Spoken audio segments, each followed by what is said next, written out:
da soberania de Deus com o sofrimento que há no mundo. Afinal de contas, como que um Deus soberano, ele pode ainda assim permitir o sofrimento?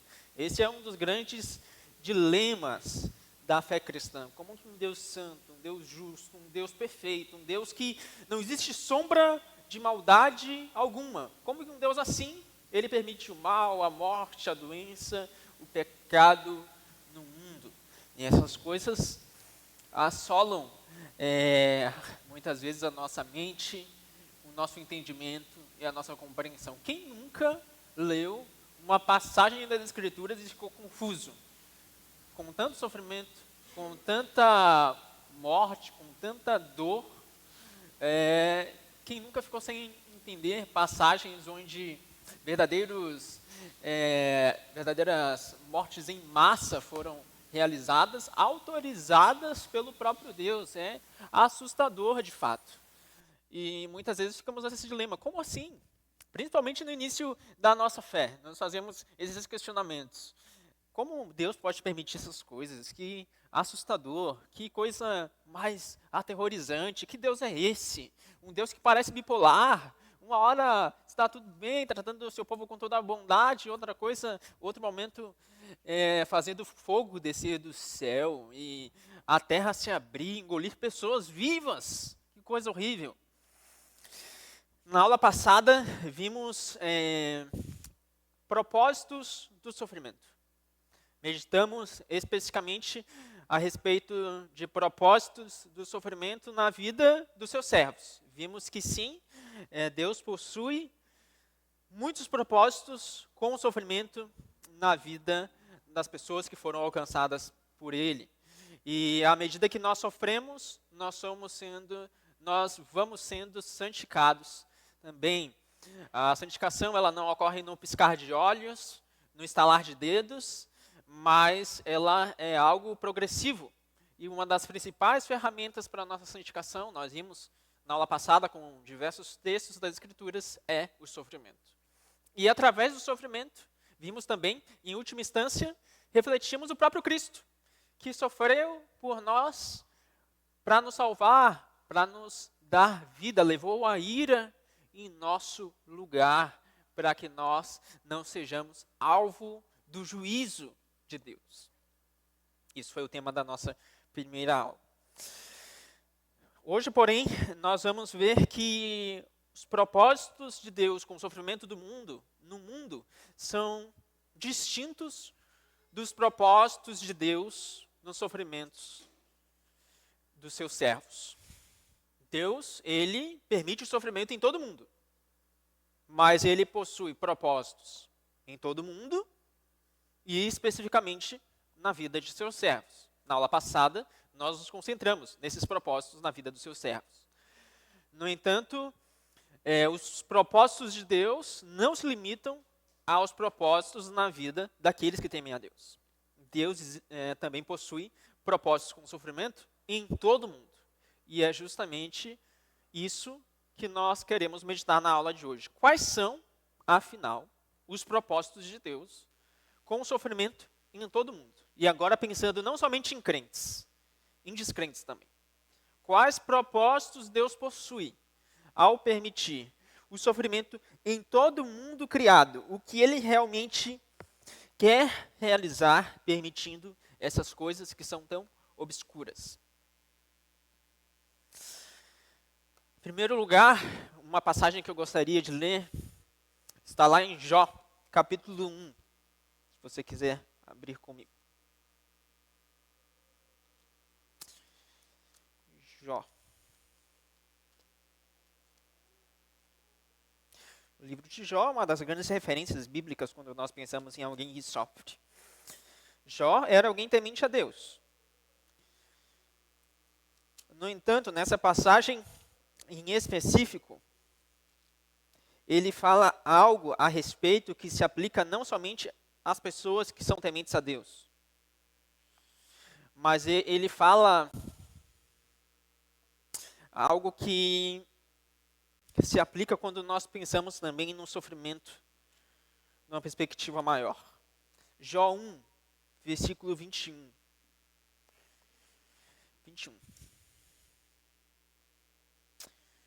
Diz assim: e disse: no saí do ventre de minha mãe e no voltarei. O Senhor o deu e o Senhor o tomou. Bendito seja o nome do Senhor. Em tudo isto, Jó não pecou, nem atribuiu a Deus falta alguma. Aqui, palavras de Jó após perder seus filhos. Ele constata que o Senhor os deu, e essas são as palavras que eu quero enfatizar aqui. E o Senhor o tomou.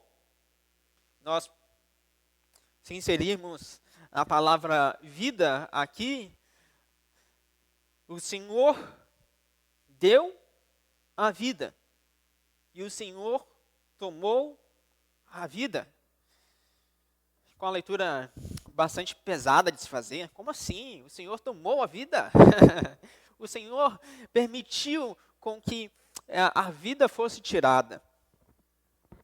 Nós sabemos pela passagem, obviamente, que a causa da morte dos filhos de Jó foram satânicas. Satanás causou.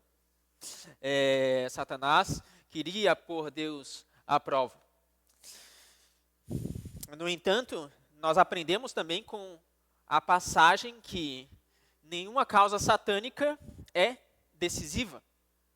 Afinal de contas, Satanás não faz nenhuma coisa, nada, sem a autorização de Deus. Então, Deus permitiu com que aquelas vidas fossem tiradas. Apesar de o causador daquelas coisas ter sido Satanás, Deus ainda assim permitiu que a vida fosse tirada. Por favor, Fran. Sim. Uhum.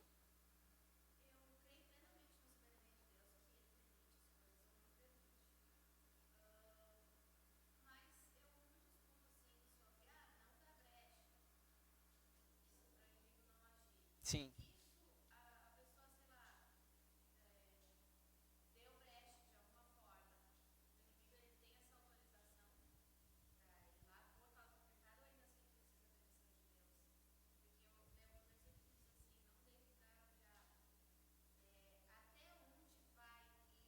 Uhum.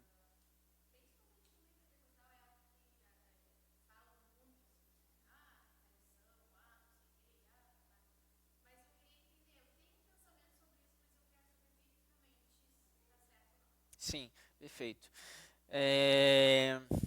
De acordo com as Escrituras, o diabo anda em derredor buscando quem possa tragar. Isso é uma verdade bíblica. Então, biblicamente, se estamos desprovidos das armaduras celestiais, que o apóstolo Paulo narra, nós nos tornamos mais propensos aos ataques de Satanás. Isso é bíblico, sim. No entanto, por outro lado, não devemos pensar que, mesmo que desprovidos de tais armaduras, Satanás tem autorização, ou melhor, pode agir sem autorização de Deus. Tudo o que Satanás faz, absolutamente todas as coisas, ele faz, pode fazer, somente com a autorização divina. De modo que Satanás é o causador, sim, no entanto, para realizar o que faz, ele somente pode realizar com a autorização divina. Então, por um lado, temos um chamado bíblico à santidade, né, no sentido de que devemos buscar a santidade, a não sermos vulneráveis.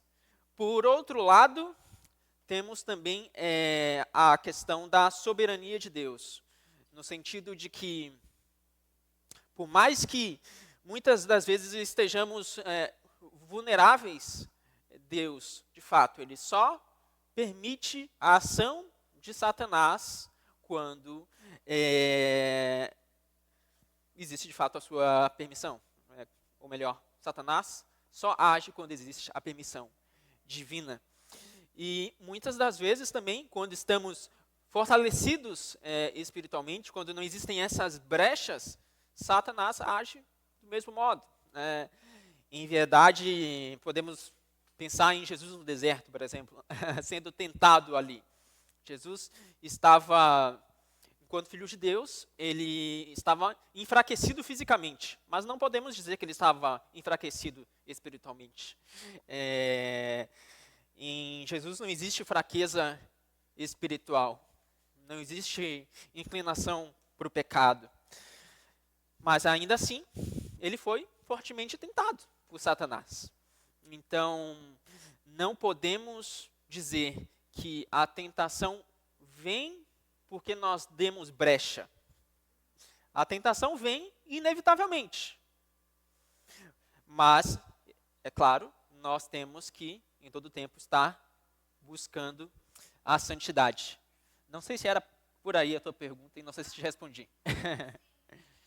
Sim? Ótimo.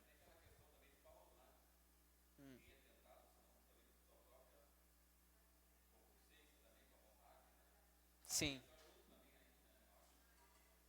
Sim. Na verdade, quando nós caímos, é uma junção de fatores, né? Satanás, ele nunca pode nos fazer pecar. E aqui tu está entrando nesse ponto. Quando nós pecamos, porque uma coisa é pecar, outra coisa é ser tentado. São coisas diferentes. Quando alguém é tentado, Jesus foi tentado, mas não necessariamente ele pecou. Então, como nós vamos entender essa passagem? Jesus foi tentado pela sua concupiscência? Não.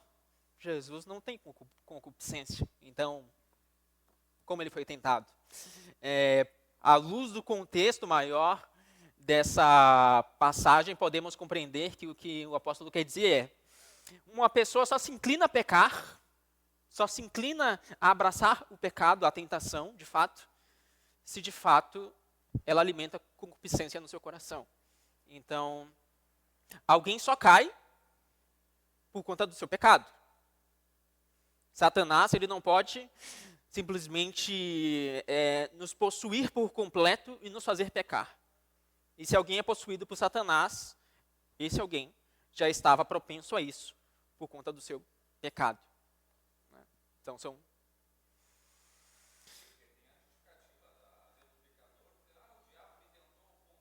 Uhum. Isso. E isso é importante, né? Porque nós sempre podemos resistir. Nós, em Cristo, sempre podemos escolher não pecar. Em Cristo, Deus nunca nos chama, nunca nos joga numa fornalha de fogo ardente. E se nos joga, sempre nos envia também o anjo do Senhor para que possamos ser libertos de lá.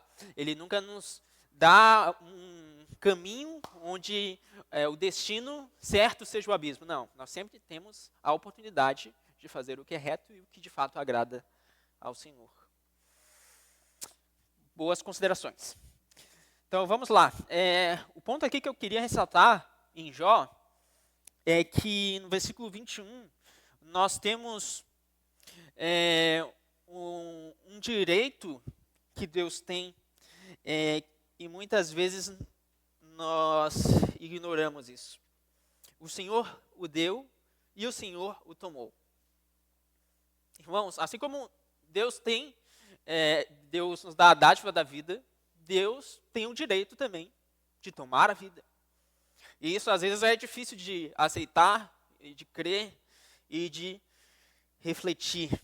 Deus tem o direito de tirar a vida. Vivemos uma época de declaração de direitos humanos, de uma grande ênfase nos direitos humanos. Entendemos que a vida é um direito inalienável e, de fato, nenhum ser humano tem o direito de tirar a vida de outro ser humano. No entanto, as coisas são diferentes quando nós pensamos em relação a Deus. Deus é o Criador. Deus tem o direito de tomar a vida. Em 2004, houve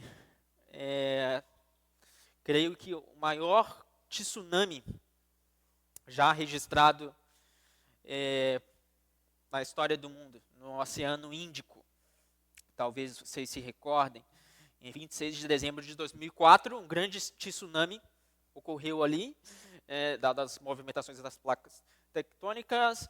Então, muitos países ali foram afetados e muitas mortes foram causadas, de modo que centenas de milhares de pessoas morreram por aquele desastre natural. Centenas de milhares de pessoas. Nós sabemos bem o que as águas podem causar. Nós sabemos bem os desastres que as águas podem causar. Há 2 anos atrás, nós vimos grandes desastres naturais ocorrerem aqui, na nossa própria cidade mesmo. Agora, pensem comigo, mais de 200 mil pessoas foram mortas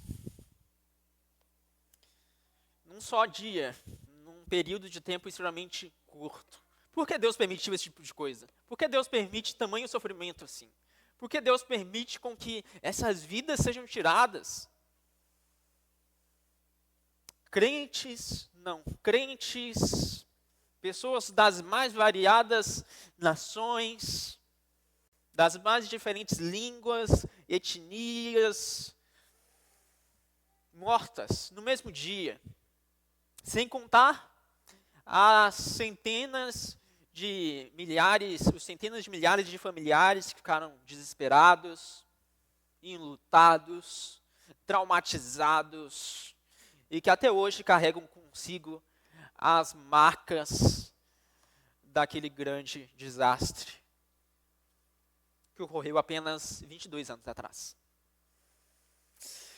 John Piper, comentando a respeito desse desastre, ele diz assim: visto que ele não parou as ondas, não parou o tsunami, embora pudesse tê-lo feito com uma simples palavra, ele tinha razões para assim agir.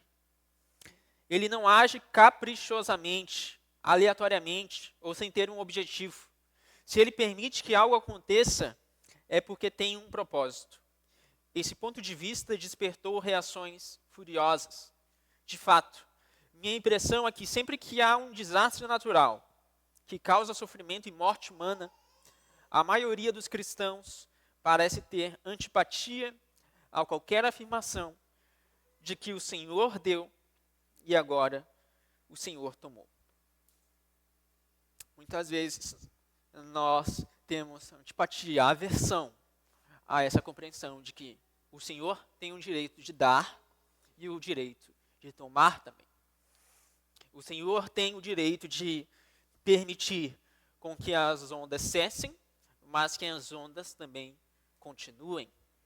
O Senhor tem o direito de permitir com que a alegria venha, mas que o luto também ocorra.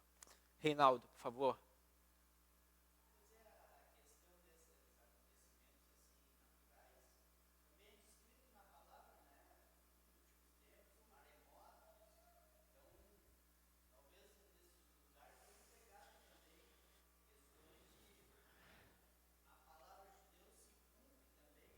Uhum. Sim. Isto.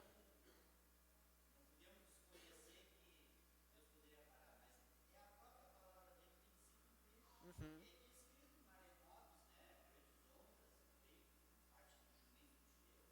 Isso. A questão é que temos um Deus justo, né? E que, a bem da verdade, sequer deveríamos estar mais aqui nesse mundo, porque se formos falar de direito, Deus tem o total de direito de destruir este mundo por completo. Mas por sua misericórdia infinita, ele resolveu, ainda assim, salvar alguns. Mas mesmo sabendo dessas coisas, quando ocorrem desastres naturais, por alguma razão, muitas vezes nós nos assustamos e ficamos perplexos. Como que o Senhor pôde permitir essas coisas? Como que o Senhor pôde permitir com que tantas famílias ficassem agora enlutadas, com que tantas pessoas fossem mortas? Podemos remeter essa frustração lá desde o Éden, talvez. Em Adão, todos morrem. Esse é um conceito bíblico. Em Romanos 5,18, se você quiser abrir comigo, temos uma passagem que trata justamente do juízo de Deus sobre a humanidade. Pois, querendo ou não, quando essas coisas ocorrem, vemos Deus exercendo juízo no mundo. Vemos Deus manifestando a sua justiça no mundo. Deus é um Deus cheio de misericórdia, sim. É um Deus bondoso, sim. Santo, sim. E por isso ele deve, além de manifestar o seu amor, além de manifestar a sua bondade, além de manifestar a sua misericórdia infinita, manifestar também a sua justiça. Romanos 5,18 diz assim: portanto, assim como por uma só ofensa veio o juízo sobre todos os seres humanos para condenação, assim também por um só ato de justiça veio a graça sobre todos para a justificação que dá vida. Uma ênfase especial no trecho que diz: por uma só ofensa veio o juízo sobre todos os seres humanos para a condenação. Todo o juízo que nós vemos hoje no mundo começou a partir de uma só ofensa, a partir de uma só transgressão. A partir da queda no Éden, todo juízo no mundo se iniciou. E todos nós caímos em Adão. De modo que todos nós, em Adão, nos tornamos dignos da ira de Deus, de sermos condenados, de sofrermos a ira de Deus por conta da queda. E em diferentes momentos da história, Deus manifestou a sua ira. Vamos pensar, por exemplo, no dilúvio, já que estamos falando de águas. Gênesis 6, versículo 5, nós vemos uma descrição do dilúvio. Por que o dilúvio veio? O dilúvio veio como uma expressão de juízo. O dilúvio veio porque a maldade de Deus, ou melhor, a maldade do ser humano aumentou chegou às mais altas alturas. E Deus se desagradou daquilo. E Deus enviou juízo ao mundo. Gênesis 6, versículo 5 diz assim: o Senhor viu que a maldade das pessoas havia se multiplicado na terra e que todo o desígnio do coração delas era continuamente mau. Então o Senhor ficou triste por haver feito o ser humano na terra. E isso lhe pesou no coração. O Senhor disse: farei desaparecer da face da terra o ser humano que criei. Destruirei não apenas as pessoas, mas também os animais, os seres que rastejam e as aves do céu, porque estou triste por havê-los feito.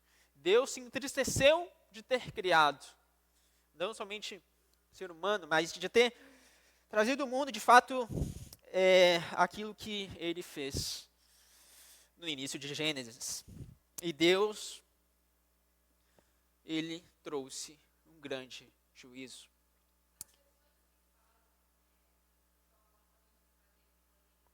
Sim.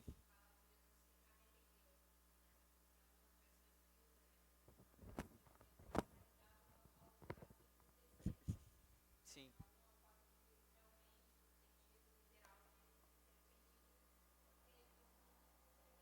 Sim. Essa é uma interessante questão, porque tem vários modos de nós entendermos o que é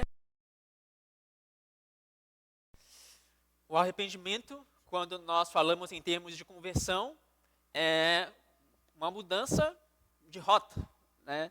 Nós nos arrependemos de termos vivido da maneira que vivíamos, então agora vamos mudar de caminho e vamos viver uma nova vida. Não queríamos mais viver aquela vida passada, não sabíamos onde nós chegaríamos com aquilo e queríamos ter compreendido que, na verdade, todos aqueles atos que nós praticamos antes da nossa conversão eram maus. Então é uma mudança de rota, dado de que, pelo fato de que nós não tínhamos um entendimento dos males que aquilo ia causar. Já no caso de Deus, ele possui toda a ciência, possui todo o conhecimento. Então, a partir do momento que ele permite o mal, ele também sabe as consequências do mal. Né? No entanto, de alguma maneira que excede a nossa compreensão, ele permite o mal sabendo que o mal, sendo permitido, vai contribuir de alguma forma para que o seu nome seja mais glorificado, caso essa permissão não tivesse ocorrido. Então, no final das contas, tudo visa a glória dele, a honra eterna dele e também o bem daqueles que são escolhidos soberanamente de acordo com os seus propósitos. Então, sim, Deus se entristeceu, mas não significa que Deus perdeu as rédeas da história. Reinaldo.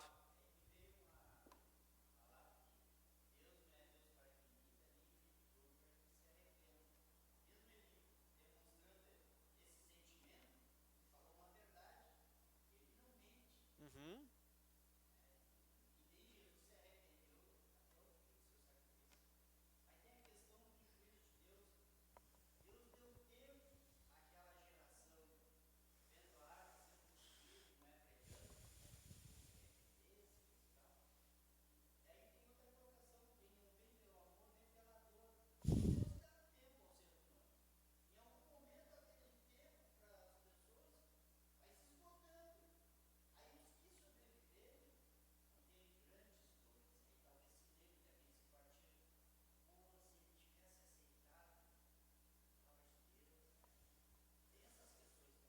Sim,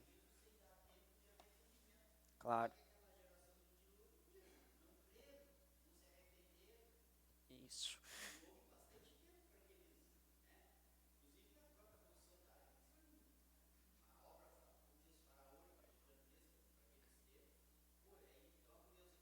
Sim, sim, sim. Isso é. No caso daquela geração ali, eles não vieram nem pelo amor nem pela dor, né?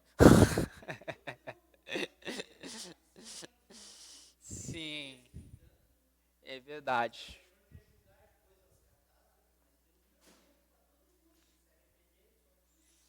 Mas não se arrependeram. Uhum.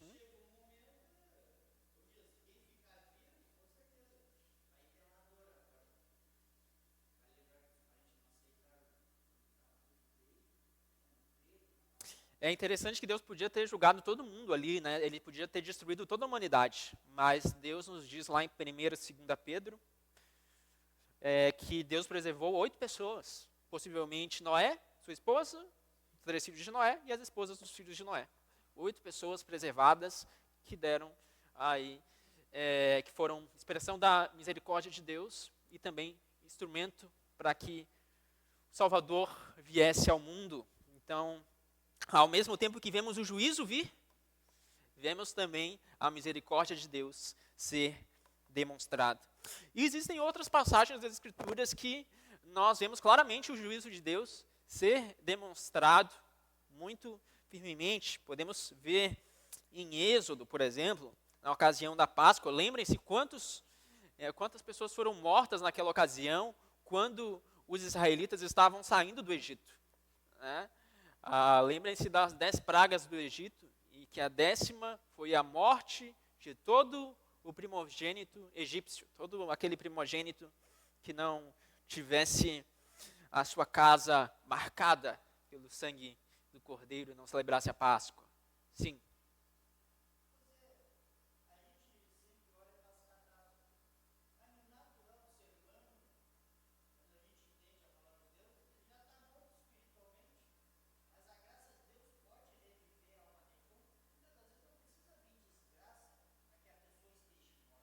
Sim, o que nós estamos meditando aqui é no seguinte ponto, Reinaldo. Deus, ele possui propósitos soberanos. Na aula passada, nós vimos que Deus, ele possui propósitos soberanos com sofrimento na vida dos seus servos.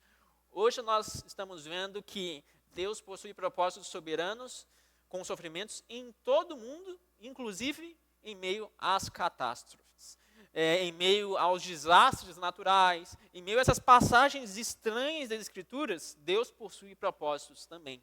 Deus possui propósito com o dilúvio, conforme acabamos de ver. Ele demonstrava a sua justiça, ao mesmo passo que a sua misericórdia também em preservar alguns. Deus possuía propósitos na Páscoa. Ele demonstrou a sua justiça, sim, condenando aqueles que tinham o coração endurecido, mas também preservou alguns. Também podemos ver a misericórdia de Deus na época dos reis,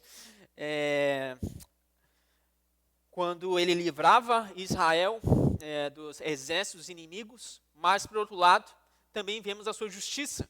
Em 2 Reis 19, versículo 35, vemos uma passagem que é assustadora. Diz assim: naquela mesma noite, o anjo do Senhor saiu e matou 185.000 homens no arraial dos assírios. Quem matou os 185.000 homens? O anjo do Senhor. De manhã, quando os restantes se levantaram, lá estavam todos aqueles cadáveres. É estranho pensar. Muitas das vezes nós, quando estamos lendo essas passagens, ficamos assustados. Como que Deus, ele pode permitir essas coisas?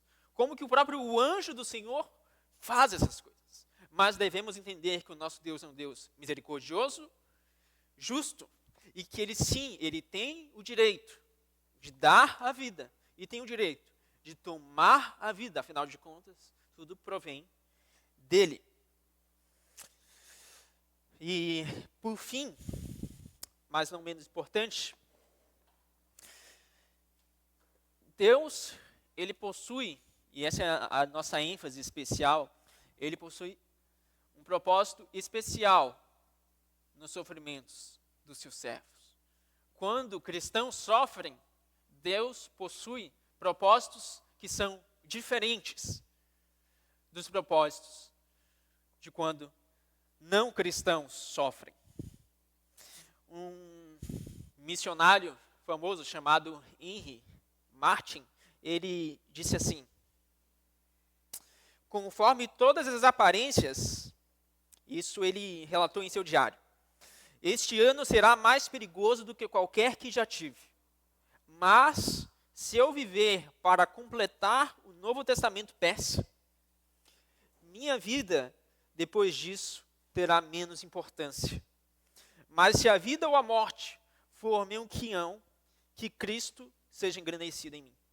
Se ele tiver trabalho para eu fazer, não posso morrer. Os sofrimentos na vida dos servos de Deus são diferentes. Eles servem para nos mostrar que, na verdade, os tesouros que nós devemos ajuntar, como vimos na aula passada, devem ser nos céus. Aqui vemos um homem que vivia com os olhos na eternidade. Ele dizia, se ele tiver trabalho, se Deus tiver trabalho para que ele pudesse realizar, não posso morrer. Veja que firme convicção. Enquanto Deus tiver trabalho para que nós possamos fazer, ele não nos permitirá morrer. Enquanto Deus não tiver completado a sua obra em nós, Deus não nos permitirá morrer. Pode ser que nós passemos por sofrimentos, sim, mas os sofrimentos serão instrumentos dele, para que nós sejamos moldados e que os propósitos deles se cumpram em nossas vidas e sejamos cada vez mais parecidos com Cristo. E essa convicção desse missionário é uma convicção que deveria, talvez, habitar em cada um dos nossos corações. Enquanto Deus tiver trabalho para nós, Deus não nos permitirá morrer. Enquanto a obra dele não estiver plenamente realizada em nós, estaremos vivíssimos. Por fim, 1 Tessalonicenses 5:9 diz assim: porque Deus não nos destinou para a ira, mas para alcançar a salvação mediante nosso Senhor Jesus Cristo, que morreu por nós para que, quer vigiemos, quer durmamos, vivamos em união com Ele. Portanto, consolem uns aos outros e edifiquem-se mutuamente, como vocês têm feito até agora. Deus não nos destinou para a ira, mas para a salvação. Então, todo o sofrimento que nós enfrentamos, toda dor que nós temos de levar, tem um objetivo: o nosso fortalecimento e a consolidação da salvação das nossas almas. Amém? Alguém gostaria de fazer algum comentário? 10:15. Se não, vamos orar para encerrar.